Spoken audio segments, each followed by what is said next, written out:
Halo semua, selamat datang kembali di channel YouTube saya, Charles Lee. Bagaimana kabarnya buat kawan-kawan semua? Saya harap kawan-kawan semua dalam kondisi baik ya. Kemudian portofolionya bisa growth walaupun IHSG kita ke belakangan ini cenderungnya mengalami koreksi ya.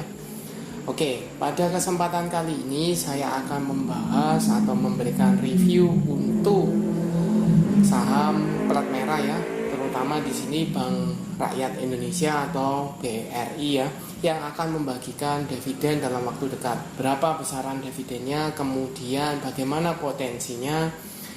Pastikan teman-teman tonton video ini sampai selesai. Oh ya, buat teman-teman saya ucapkan mohon maaf ya karena kesibukan saya.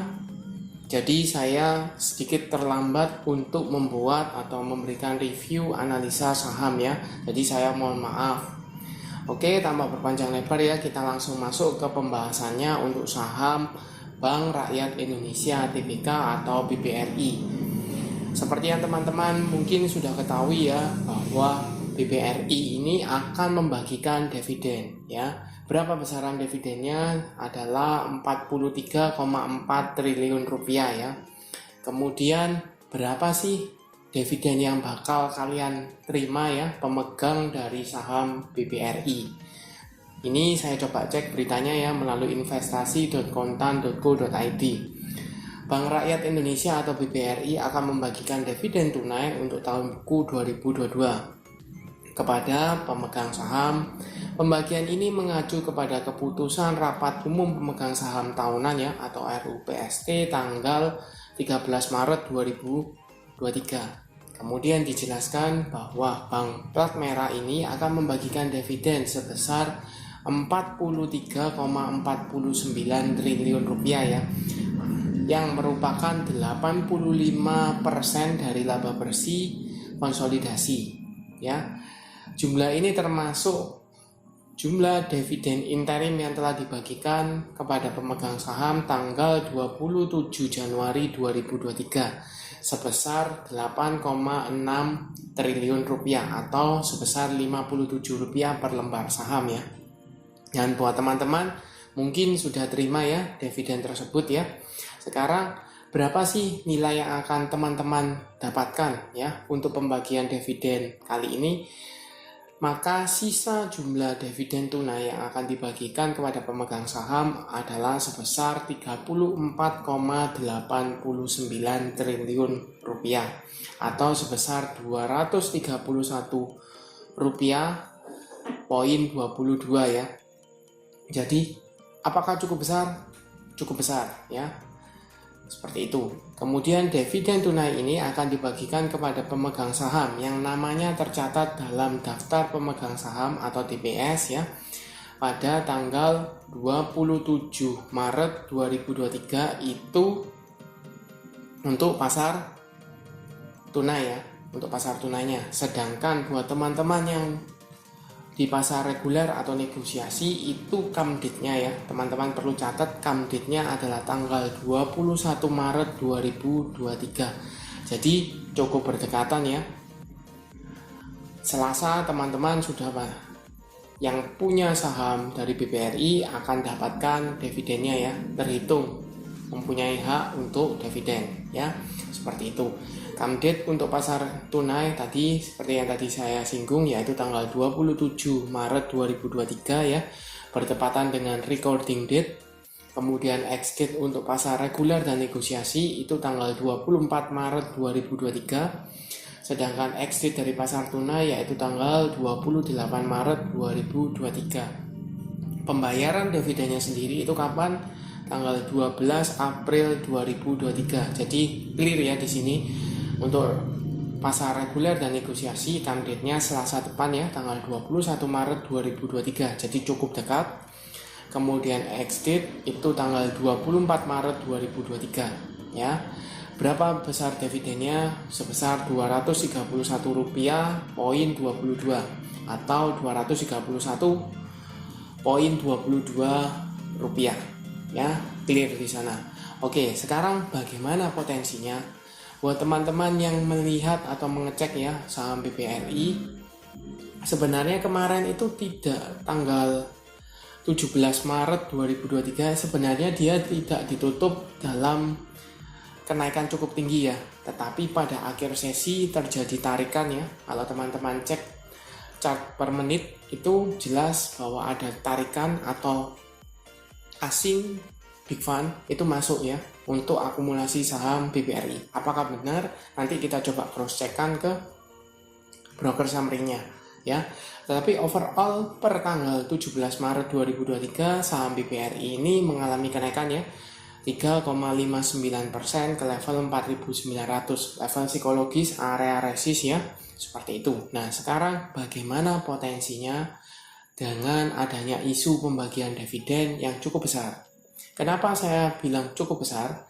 Kalau teman-teman coba hitungkan ya, kita coba asumsikan aja dengan harga penutupan hari ini ya, tanggal 17 itu di sekitar 4.900 ya. Tadi kan 231,22 dibagigan dengan 4.900 itu ketemu hampir 5% atau bisa lebih tepatnya 4,71% ya. Jadi cukup besar untuk pembagian dividen. Nah, apalagi saham-saham dengan kategori blue chip ya, seperti itu. Nah, sekarang kembali lagi bagaimana potensinya. Kalau teman-teman lihat buat teman-teman yang holder jelas ya, pilihannya cuma satu, hold saham ini.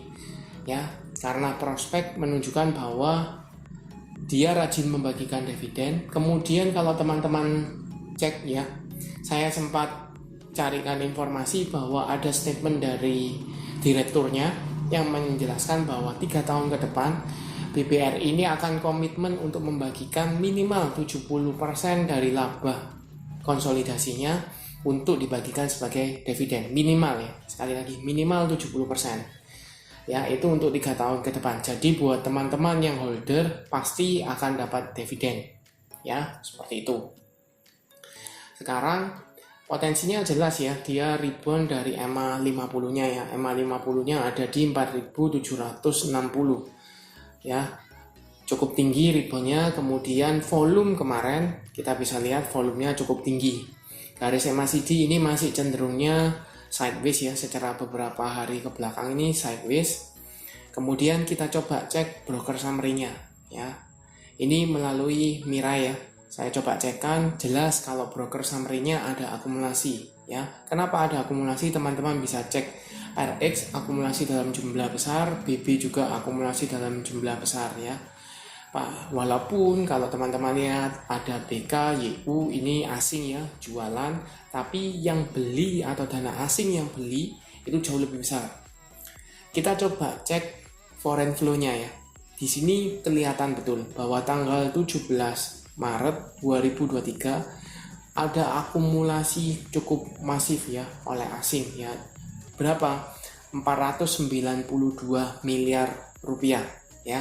Jadi cukup tinggi, walaupun beberapa hari sebelumnya dia cenderungnya asing keluar ya. Asing keluar.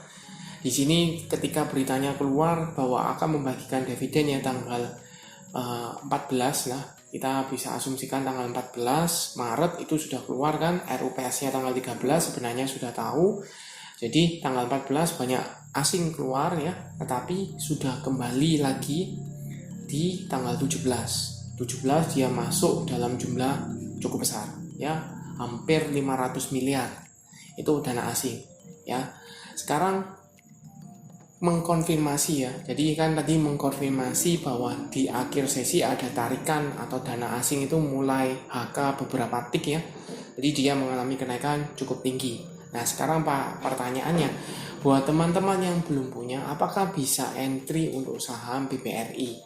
Teman-teman mungkin bisa pantau ya, sekali lagi teman-teman kalau mau dapatkan dividen, teman-teman harus punya saham BBRI ini sebelum atau sampai dengan tanggal 21 Maret 2023 ya.